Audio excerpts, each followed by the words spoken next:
Welcome to join us at Speak Fluent English Lab, where learning to speak fluent English feels simple and fun. Hi, everyone. I'm Lena. And I'm David. Today, we're diving into real situations that make even advanced English speakers freeze when you need to refuse, apologize, or complain politely without sounding awkward. Like when someone offers you food you don't like and you panic because you don't want to sound rude saying no. Or you say sorry 10 times in a row and still feel it wasn't enough. Exactly. By the end of this episode, you'll know how to speak smart in every tricky moment. You'll learn the exact phrases native speakers use to say no politely, apologize once with confidence, and complain without sounding angry. Plus, stay with us till the end. We've prepared a bonus segment called How to Recover If You Already Said Something Awkward. It's a lifesaver. We've all had those cringe moments where we wish we could press undo on our mouths. So yes, you'll definitely want that bonus. All right, let's kick off with part 1, refuse smartly.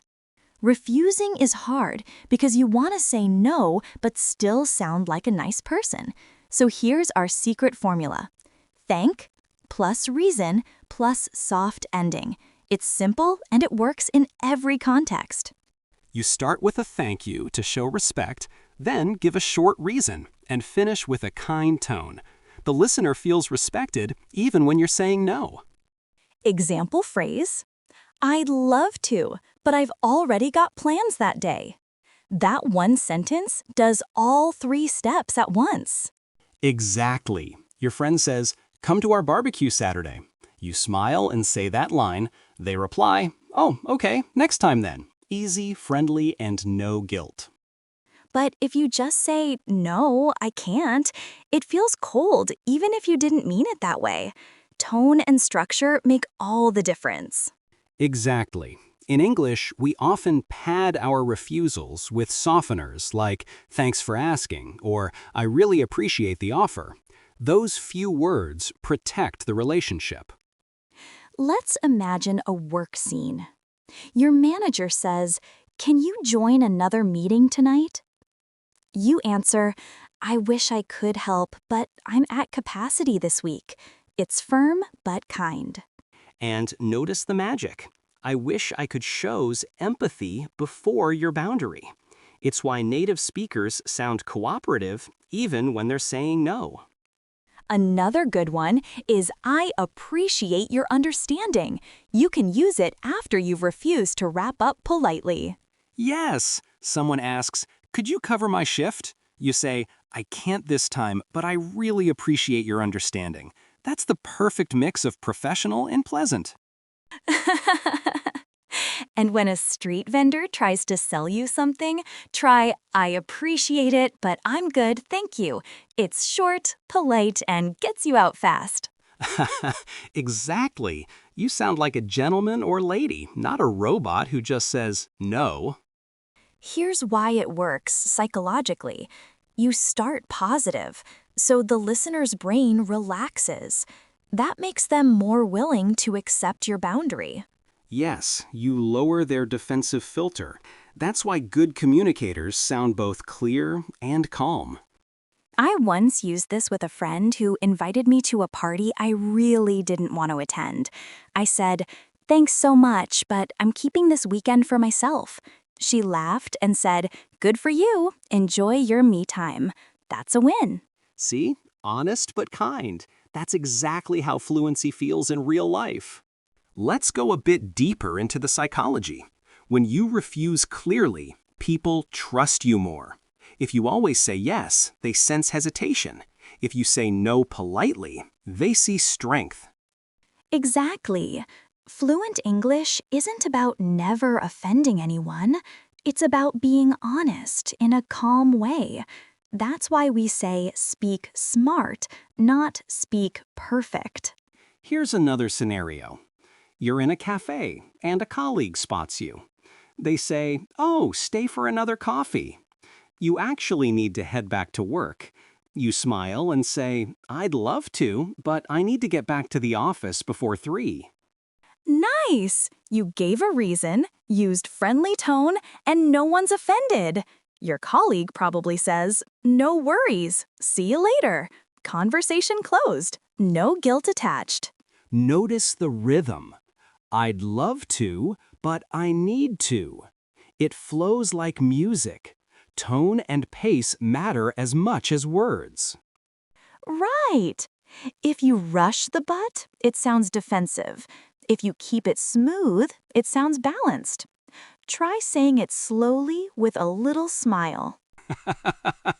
And please, everyone, don't add 100 excuses like, "Oh no, I can't, I have this thing, and then my cat." Keep it clean. Yes, the more reasons you give, the less believable you sound. One clear reason is always enough. At work, refusing requests gracefully is a leadership skill. Example, "I really wish I could help on that, but my schedule's full this week." Then you can add a helper phrase like, "Let's touch base next week instead." That little extra offer shows teamwork. It keeps relationships warm while protecting your time.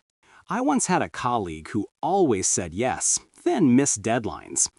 After he started using that line, "I wish I could, but I'm at capacity," people actually respected him more.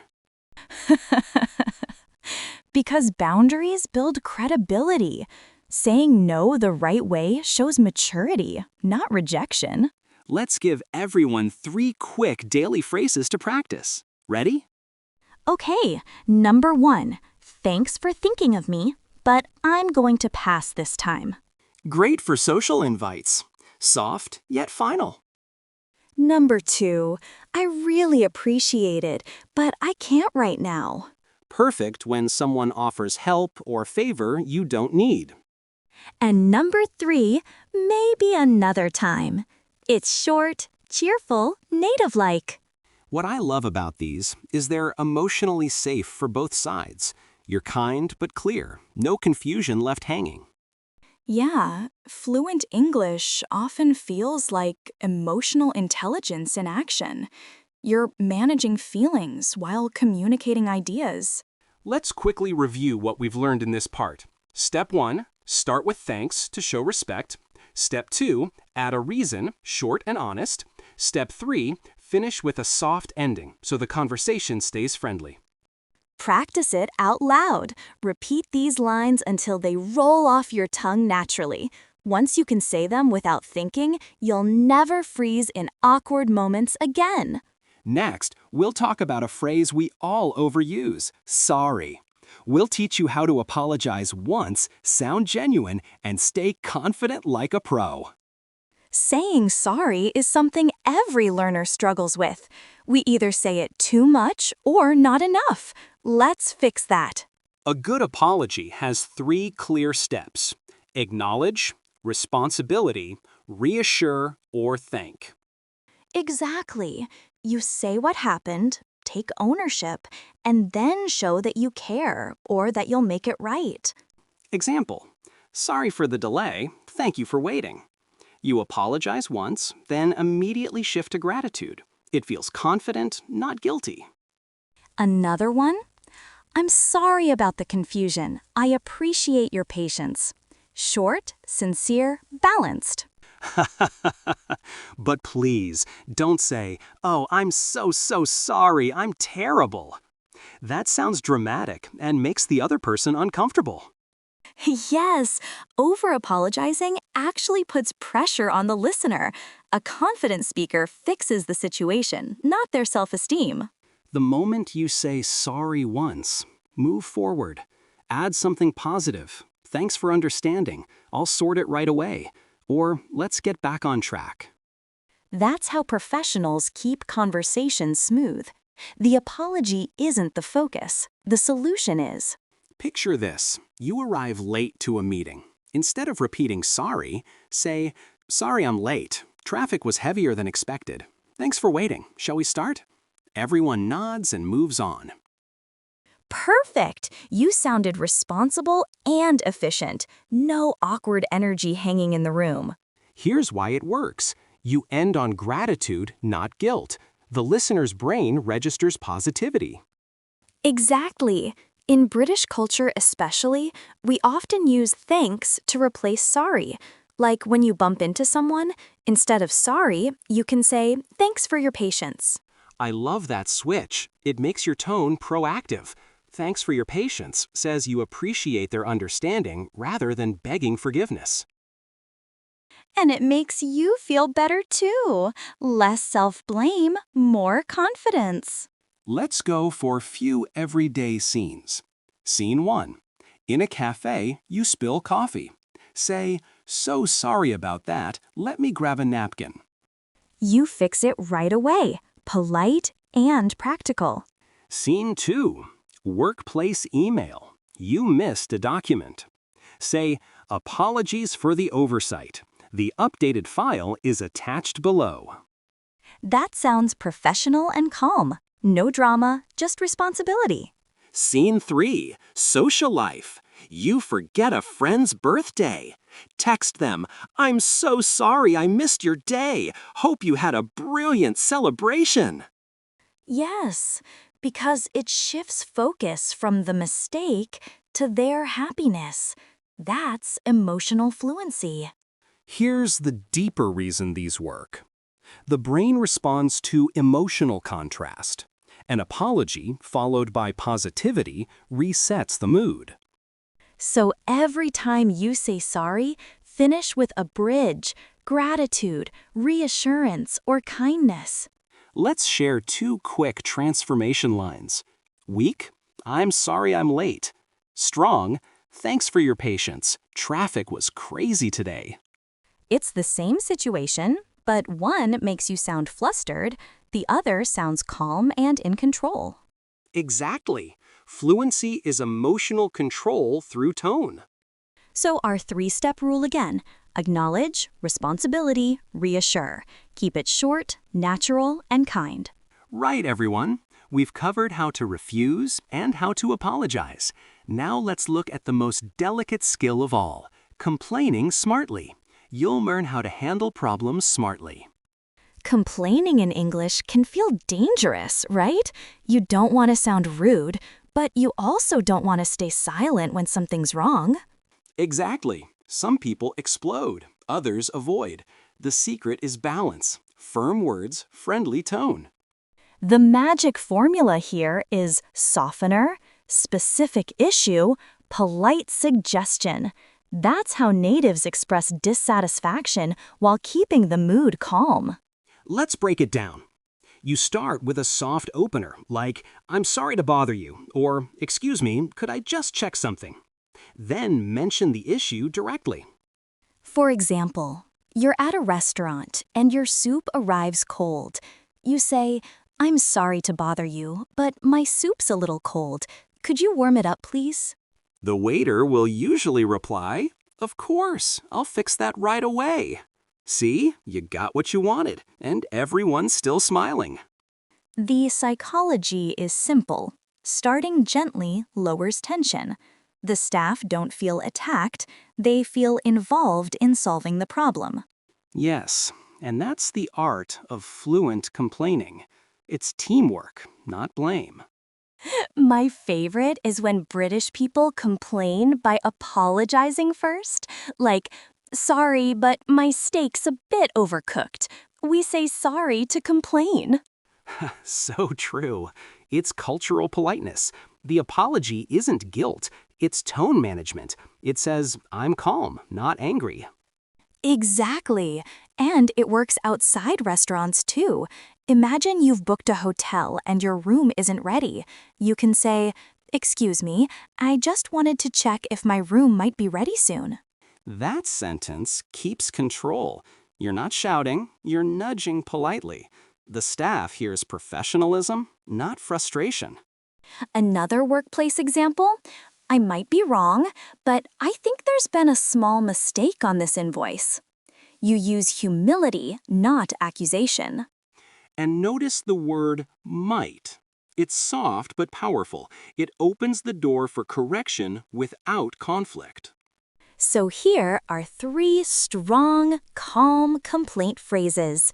First, I just wanted to bring something to your attention. Second, could we take another look at this? Next, I completely understand, but could we explore another option? All polite, all solution-oriented. And each invites cooperation rather than blame.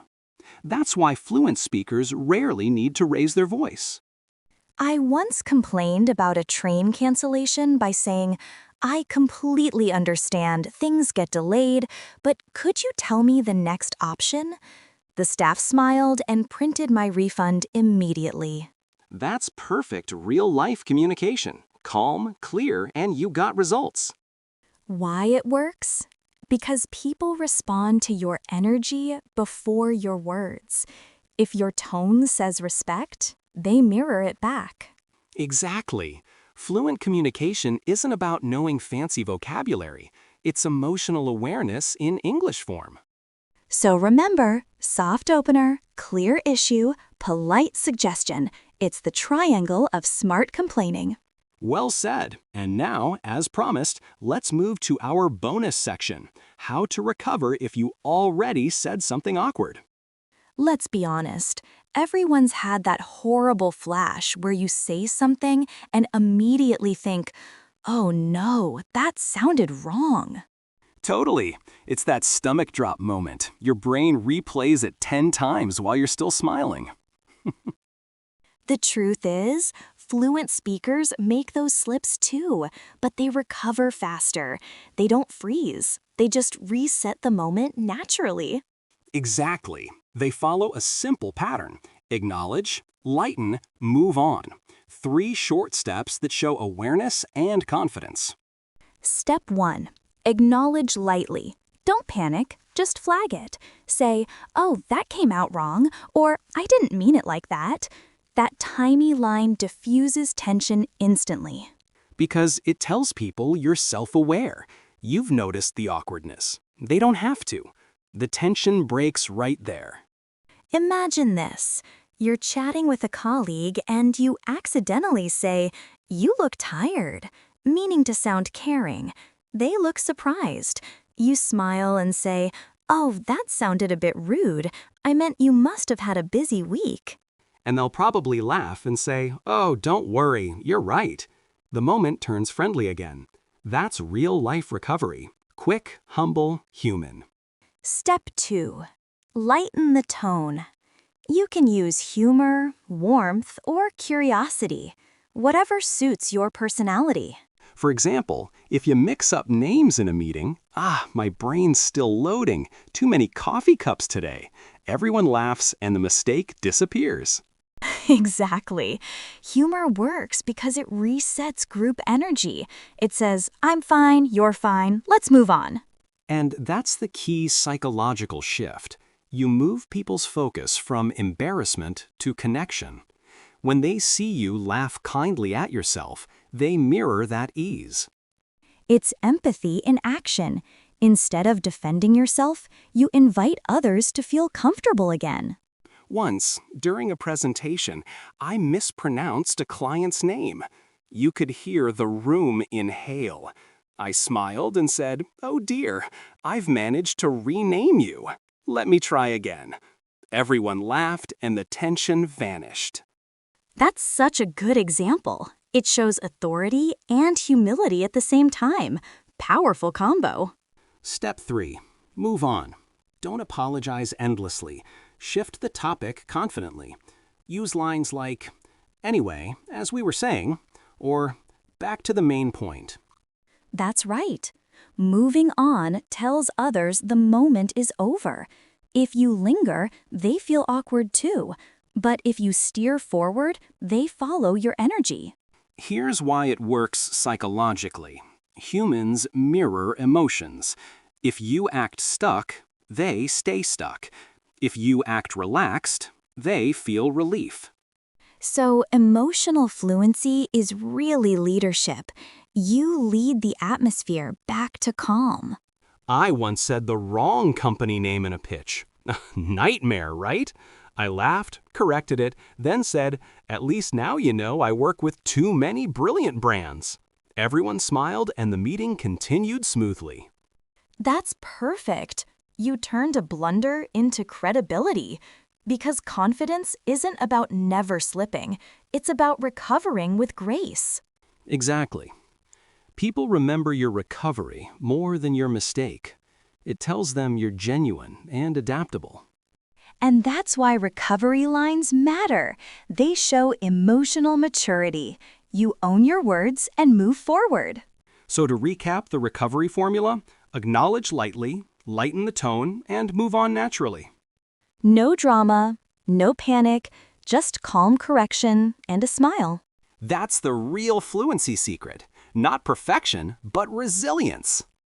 And remember, every fluent speaker you admire still says awkward things sometimes. They've just learned to bounce back fast. So don't fear mistakes. Fear staying silent afterwards. Speak up, smile, and keep flowing. Exactly. The more you practice recovering, the less those moments will shake you. Because fluency isn't flawless speech, it's steady confidence under pressure. Let's wrap up. Today you learned how to refuse smartly, apologize confidently, and complain politely. When refusing, start with thanks, add your reason, and end kindly. When apologizing, say it once, take responsibility, then show gratitude. And when complaining, begin softly, stay specific, finish with a polite suggestion. Speaking smart isn't about using complex grammar. It's about controlling emotion through tone. Exactly. Every phrase today helps you sound calm, polite, and confident. That's true fluency. And if you ever say something awkward, remember our bonus formula. Acknowledge, lighten, and move on. Don't worry if you can't remember everything now. Just rewatch, pick 2 or 3 phrases, and use them daily. Your English will improve naturally. Subscribe for more Speak Fluent English Lab episodes and keep training your confidence every day. Until next time, speak smart, stay polite, and keep practicing. See you soon, everyone.